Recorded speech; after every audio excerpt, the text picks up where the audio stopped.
আকাশ সমান প্রত্যাশা নিয়ে শিরোপার লড়াইয়ে মাঠে নেমেছিল কাতার বিশ্বকাপের চ্যাম্পিয়ন আর্জেন্টিনা।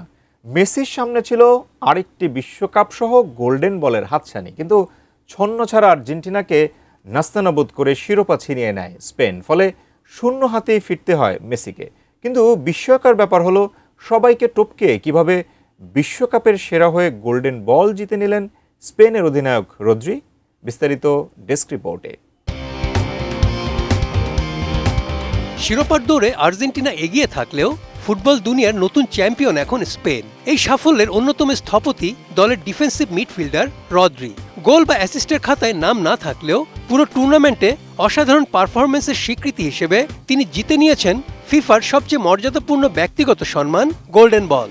এতে ফুটবল প্রেমীদের মনে প্রশ্ন উঠেছে, কোনো গোল বা অ্যাসিস্ট ছাড়াই কিভাবে টুর্নামেন্টের সেরা খেলোয়াড় হলেন রদ্রি। সঠিক প্যাড আর সঠিক তথ্য দিয়ে এসব সামলে নিব এক হয়ে মোনালিসা স্যানিটারি ন্যাপকিন। এর উত্তর লুকিয়ে আছে তার খেলার অনন্য ভূমিকায়। একজন ডিফেন্সিভ মিডফিল্ডারের প্রধান দায়িত্ব গোল করা নয়, বরং খেলার গতি নিয়ন্ত্রণ, মাঝমাঠে আধিপত্য প্রতিষ্ঠা, রক্ষণ ও আক্রমণের মধ্যে কার্যকর সংযোগ তৈরি এবং প্রতিপক্ষের আক্রমণ শুরু হওয়ার আগেই তা ভেস্তে দেওয়া। পুরো বিশ্বকাপ জুড়ে এই দায়িত্বগুলোই নিখুঁতভাবে পালন করেছেন রদ্রি। শুধু ফাইনালেই চোখ রাখা যাক। পুরো ম্যাচ নিয়ন্ত্রণের মূল চালিকা শক্তিই ছিলেন রদ্রি। তার দেওয়া 106টি পাসের 101টি ছিল নির্ভুল, আর 9টি লং পাসে সফল 8টিতে। রদ্রির অবস্থান স্পেনের রক্ষণভাগেও বড় পার্থক্য গড়ে দিয়েছে। পুরো টুর্নামেন্টে দলটি মাত্র একটি গোল হজম করেছে। প্রতিপক্ষের আক্রমণ মাঝমাঠেই থামিয়ে দেওয়ার দক্ষতা স্পেনকে বাড়তি নিরাপত্তা দিয়েছে।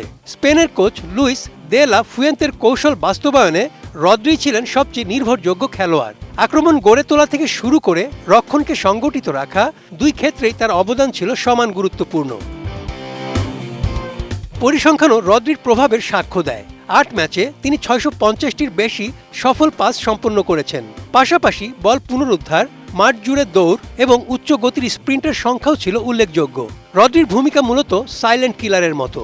মাঠে তার উপস্থিতি খুব মনোযোগ দিয়ে না দেখলে হয়তো ধরাই যায় না, কিন্তু এটাই তার অস্ত্র। মাঠে রদ্রি যত নীরব, ঠিক ততটাই ভয়ঙ্কর। বিশ্বকাপের সেরা খেলোয়াড় নির্বাচনে ফিফা শুধু গোল বা অ্যাসিস্টকেই বিবেচনায় নেয় না। একজন ফুটবলারের সামগ্রিক অবদান, ম্যাচ নিয়ন্ত্রণের ক্ষমতা, ধারাবাহিকতা, কৌশলগত গুরুত্ব এবং দলের সাফল্যে তার প্রভাবও সমান গুরুত্ব পায়। সেই বিবেচনায় পুরো বিশ্বকাপ জুড়ে সবচেয়ে এগিয়ে ছিলেন রদ্রি। আর তাই 2026 বিশ্বকাপের গোল্ডেন বলের সবচেয়ে যোগ্য দাবিদার হিসেবে শেষ পর্যন্ত তার হাতেই উঠেছে আসরের সেরা খেলোয়াড়ের পুরস্কার। ফাইনাল শেষে অনন্য রদ্রি নিজের অনুভূতি জানিয়ে বলেন, এখনও তারা যেন বিশ্বাসই করতে পারছে না। মনে হচ্ছে মেঘের উপর ভাসছে। এই অনুভূতি ভাষায় প্রকাশ করা কঠিন। বিশ্বকাপ সেরা রদ্রি অবশ্য চাইলে মেঘের উপর ভাসতেই পারেন, তবে সেই মেঘের ভেতর সাধারণ চোখগুলো তাকে খুঁজে পাবে কিনা তা সত্যিই বলা মুশকিল। Desk report, ATN news.